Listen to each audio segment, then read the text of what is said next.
құрметті Нұрсұлтан Назарбаев, алғысымыз шексіз төрлетіңіз.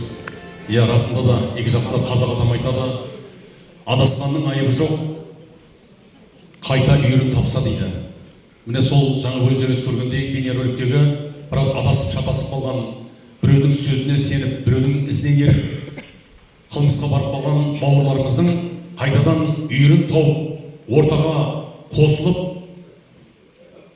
үмітін қайта жалғайтын сіздер мен біздеріміз ағайын. Сондықтан да баршаңыз Алла разы болсын.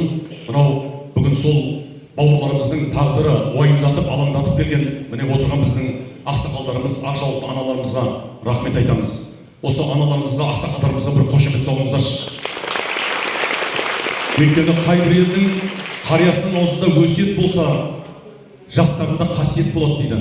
Сондықтан осы елдегі қариялардың, аналардың өсиетімен өскен жастардан ондай қылмыс, ондай келеңсіз оқыс оқиғалар біз шықпайды деп сенеміз. Ендігі кезекте назарларыңызды экранға аударсаңыздар, осы форумға қатысып отқан баршаңыздың назарларыңызға келесі бейне баянымызды ұсынамыз. Қабыл алыңыздар. Өмірде аяғын шалыс басып, қылмыс жасап, құрдымға кетіп жатқандар бар. Жазасын өтеп шығып, болашаққа жаңа қадаммен басқандар да бар. Ал біздің қоғам сотты болған жандарды оқшауламай, өмірге қайта бейімдеп, дұрыс жолға түсуіне ықпал етуде. Десе де, бұрынғы соттылығынан нәтиже шығармайтындардың жайы бүгінгі жиналғандарды толғандырып отырған өзекті мәселе. Түркістан облысында есептік мерзімде соттылығы жойылмағандар арасында қайта қылмыс жасау оқиғалары 6,9%-ға артып отыр.